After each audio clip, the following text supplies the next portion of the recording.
Well, hello again, everyone, and welcome back to the Vintage Sewing Machine Garage YouTube channel. Today I'm going to make a video for you to talk about replacing a light bulb in the light fixture of a Singer 99K. Now, a lot of the vintage Singers from this period, and this period being this particular model was built in the late 1940s, early 50s, but it applies to many Singer sewing machines, most of them being straight stitch Singers with this overall shape. That's a very general statement. This does not apply to all of them. Remember, Singer had a lot of models, and it may actually apply to a few of their early zigzag models that were in black as well. This will apply to the Singer 66. Keep in mind that many of these models were built for decades, and so Singer would sometimes make running changes, no major re-engineering normally, but they would make changes such as, maybe the shape of the light fixture. So if you have a 99 or a 185, for example, or even one of the later Singer 66s, you might have a light fixture that looks like that.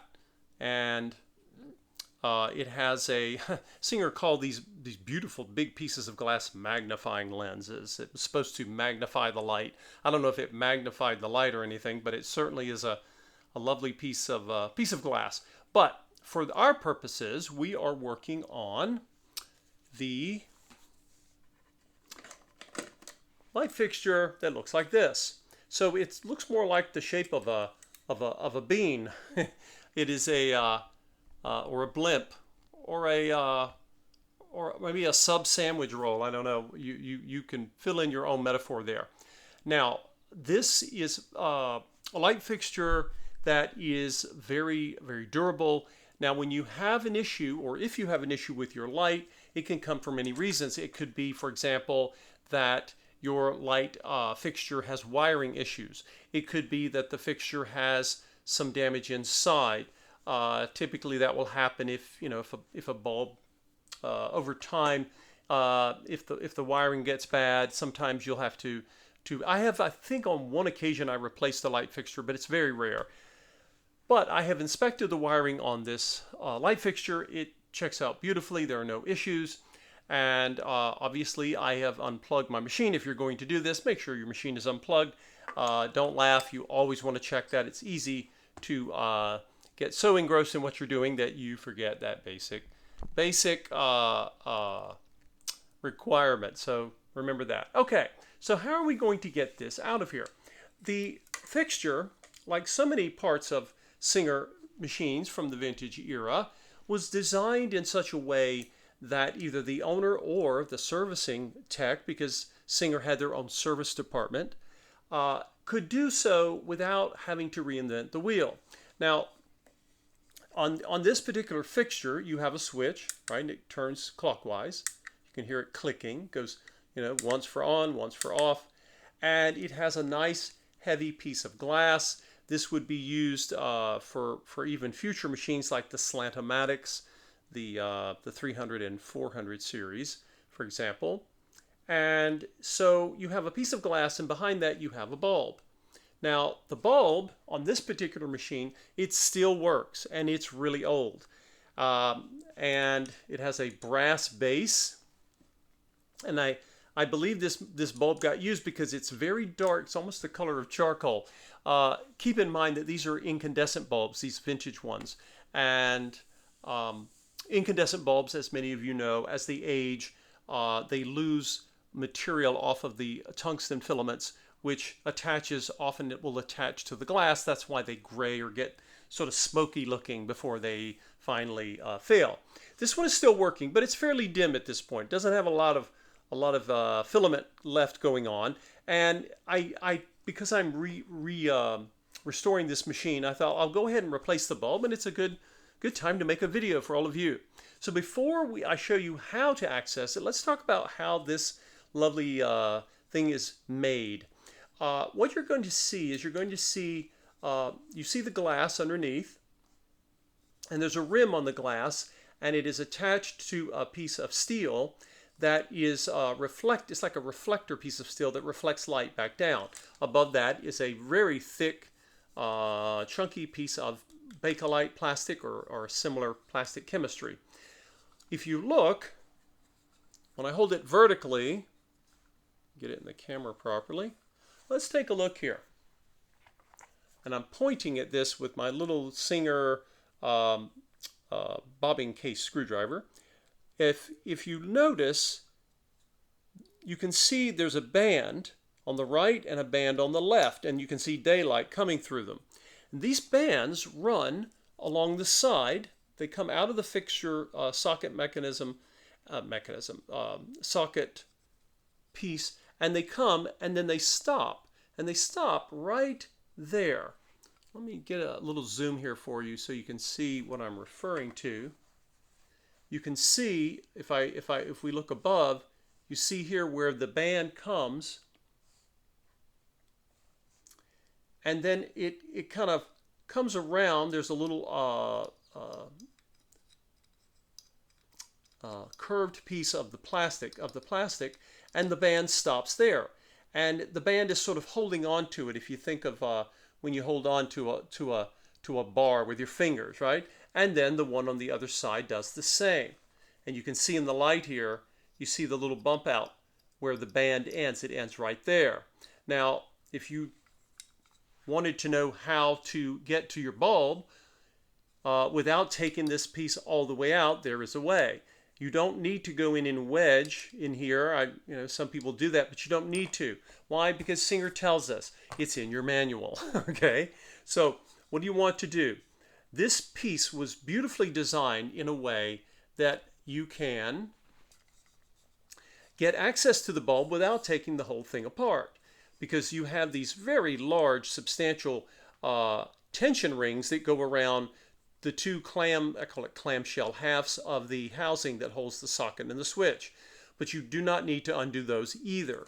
So notice I'm going to put one of my thumbs here. I'm right-handed, so my left thumb goes here, and then notice, I'm going to draw your attention to this little. Do you see that little line there? Not the metal piece, but right there where I've got the. See where I've got the screwdriver right there? Okay. We're going to separate this. I'm not breaking it. It's designed to come away. These two parts come away, and I'm going to put my thumb here. Don't use the switch as a fulcrum, or you'll snap it. Okay, maybe so. Just put your thumb like between the two rings here, but don't put pressure on your switch. Your switch is perfectly capable of lasting and continuing on into the future, but it is plastic, so be gentle. What am I doing? I'm going to take my other thumb, in this case my right thumb, and I'm going to put it right there where this thing begins to slope, this cover. And I'm going to push down. And I didn't come out all the way, but look at that. And now you can see the purpose of these bands. Not only do they hold this in place, but they allow it to slide, right? When things were designed to be maintained, you could actually get access to them. What a clever idea. Now, if your lens is dirty and filthy, you can, you have the option of taking this all the way out, and it's not hard to put back in. You can see that these two bands here, they're under tension, and they want to close inward like that, okay? They want to pinch inward, and that's what's giving you the tension here. And if you take this piece all the way out, you can put it back in. You just need to spread these pieces out, these two bands. You don't want to bend them, much past where they are here in parallel, and you can simply slide this back in. But according to Singer, you don't need to do that. So as I keep pulling, it says about halfway. So this here is about halfway. Now, this bulb is not a threaded type. It does not have a threaded base like we're used to with incandescent bulbs. It has what is called a bayonet style. Now, normally with bayonet, you push down on the bulb and then you turn to the left, hoping that the prongs on the bayonet, which we'll see in a moment, and the bulb comes out. Because when you insert the bulb, you push in, you turn it, and the little bayonet prongs, if you will, they seat into the socket, and it holds the bulb in. But this may happen to you, and it's happening to me right now. Do not panic. Look right here. As I push in and turn, The base, that lovely brass base, they used to use brass, is not turning. What is turning? The bulb is. Now this will not surprise any of you. You've probably at some point in your life had a bulb, and when you went to turn it, the bulb base, which had been, they used some sort of cement to hold it up into the socket. They were attaching the metal socket to the glass, and it failed. Probably just because this thing has had heat cycles forever. So I have basically a stuck bulb. The way this is designed to work is you slide the housing, the cover, just enough to give you space, and I have more than enough space. If this bulb was intact, I could put, and I could push in. I just pulled it off. You could push in on the bulb, remove it, put the new one in, and simply slide the housing back in, right? So it was in halfway. So I went ahead and pulled it out because we're going to have to extract this bulb, and I need some fighting room, right? I need some working room. So if you do, or if for whatever reason you pull this off, do not panic. Everything's fine. It's designed to go back on. You haven't hurt anything. You just, it's more convenient to leave it in the bands when you slide it and slide it back. But if you have a stuck bulb, or maybe your glass isn't spinning, your bulb has just been sitting there for many decades.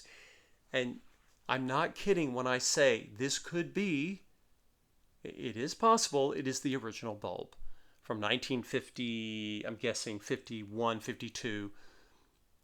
I know. I know. Like I say, they don't make them like they used to, and that includes the bulbs. But we have replacement bulbs. That's the good news. So, what am I going to do? I want to get this bulb out.